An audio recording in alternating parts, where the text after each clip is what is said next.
আসসালামু আলাইকুম। আজকে কথা বলবো নতুন ব্রিটিশ ক্যাবিনেট নিয়ে। আমরা জানি গত ৬ জুলাই ব্রিটেনের পার্লামেন্ট নির্বাচনে লেবার পার্টি নিরঙ্কুশ বিজয় অর্জন করে তারা গতরাত্রে তাদের ক্যাবিনেট ঘোষণা করেছে। ক্যাবিনেটের prime minister sir Keir Starmer নির্বাচিত হয়েছেন। স্বাভাবিকভাবে তিনি নির্বাচনকালীন সময়ে লেবার লিডার ছিলেন। আরেকটা খুশির খবর হচ্ছে স্যার কিয়ার স্টারমার্ক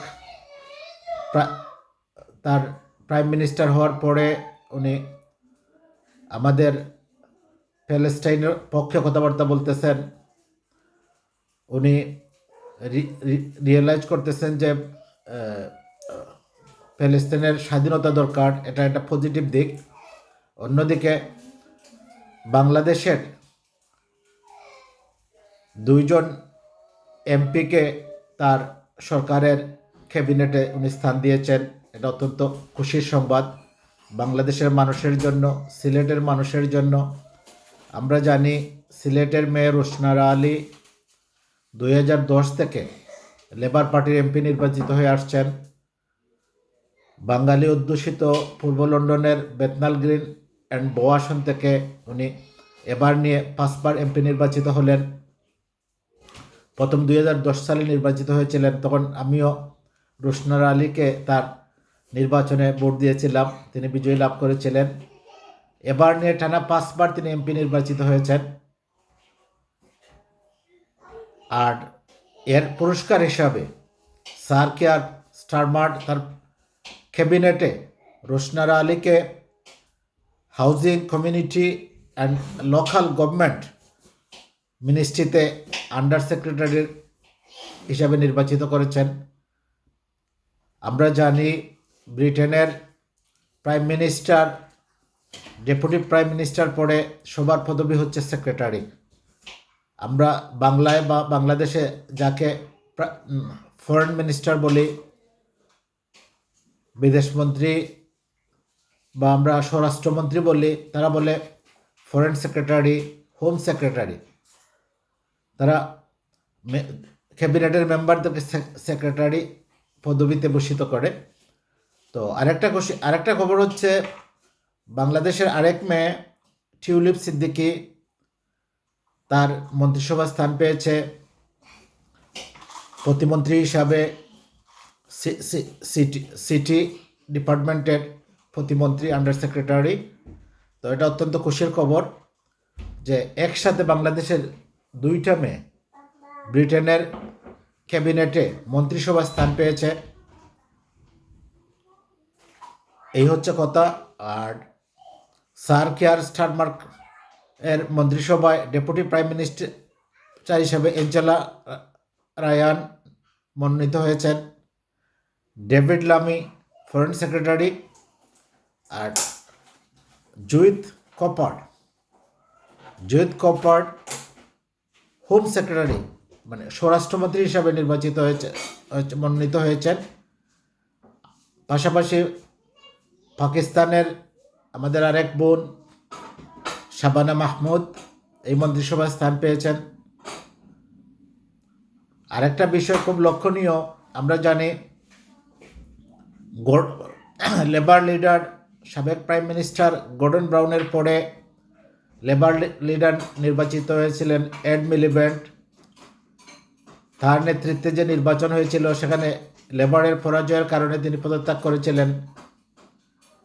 আমরা লক্ষ্য করলাম এই নতুন মন্ত্রিসভায় এড মিলিব্যান্ডও মন্ত্রী হিসেবে স্থান পেয়েছেন। তার মন্ত্রণালয়ের দায়িত্ব এনার্জি মন্ত্রণালয়ে, এনার্জি অ্যান্ড পাওয়ার মন্ত্রণালয়ে তিনি মন্ত্রী হয়েছেন। আমাদের দেশে সাধারণত এরকম হয় না, দলীয় প্রধান আজীবনই দলীয় প্রধান থাকে। কিন্তু লেবারের 2014-15 সালের লেবার লিডার এড মিলিব্যান্ড পদত্যাগ করার পরে তিনি লেবার পার্টিতেই ছিলেন এবং এখন আবার মন্ত্রিসভায় স্থান পেয়েছেন। এড মিলিব্যান্ডের পরে লেবারের লিডার নির্বাচিত হয়েছিলেন জেমি করিবন। তার নেতৃত্বে ইলেকশনে তাদের বরারবের কারণে তিনিও পদত্যাগ করেছেন। তারপরে এখন স্যার কেয়ার স্টারমার্ক লেবার লিডার হিসাবে বিপুল বিজয় অর্জন করে তিনি ব্রিটেনের জাতীয় নির্বাচনে তার দল বিজয়ী হওয়ার পরে তার মন্ত্রিসভায় সাবেক লেবার লিডারকে অন্তর্ভুক্ত করেছেন। সিলেটের মেয়ে রোশনারা আলী মন্ত্রিসভায় অন্তর্ভুক্ত হয়েছেন, টিউলিপ সিদ্দিকী অন্তর্ভুক্ত হয়েছেন সহ অন্যান্য যারা আছেন। আমি একটা বিষয় লক্ষ্য করলাম যে এবারের মন্ত্রিসভায় যারা স্থান পেয়েছে আমার জানা মতে অনেকেই এটা আমাদের মিডল ইস্ট ইস্যু প্যালেস্টাইনের পক্ষে তাদের অবস্থান। রোশনারা আলী তো খুবই শক্ত অবস্থান তার প্যালেস্টাইনের জনগণের পক্ষে, হামাসের পক্ষে, বিশেষ করে জেরুজালেম কেন্দ্রিক প্যালেস্টাইনের স্বাধীনতাকে কেন্দ্র করে যে বিতর্ক এর পক্ষে জোরালো অবস্থান রোশনারা আলীর। তো আমরা আশা করব ইউকের নতুন ক্যাবিনেট সার্বিক বিষয়ে কাজ করবে। আমাদের বাংলাদেশের সাথে যেহেতু বাংলাদেশের 2 জন এই মন্ত্রিসভায় স্থান পেয়েছে, বাংলাদেশের সাথে তাদের সম্পর্ক উন্নয়নের ক্ষেত্রে ওরা অগ্রণী ভূমিকা পালন করবে। আর আপনারা জানেন আরেকটা বিষয়, এবারের ইলেকশনে গতবারের মতো বাংলাদেশের 4 জন মেয়ে ব্রিটিশ পার্লামেন্টে এমপি নির্বাচিত হয়েছেন। এবার নিয়ে রোশনারা আলী 5বার, রূপা হক, আফসানা বেগম এবং টিউলিপ সিদ্দিক। তো 4 জন এমপি নির্বাচিত হওয়ার পরে 2 জনই ব্রিটিশ ক্যাবিনেটে অন্তর্ভুক্ত হয়েছেন। এই জন্য সবাইকে অভিনন্দন। বাংলাদেশের মেয়েরা নির্বাচিত হয়েছে, এই জন্য বাংলাদেশের মানুষকে অভিনন্দন। সিলেটের মেয়ে রোশনারা আলী নির্বাচিত হয়েছে, তাই সিলেটের সর্বস্তরের জনগণকে অভিনন্দন।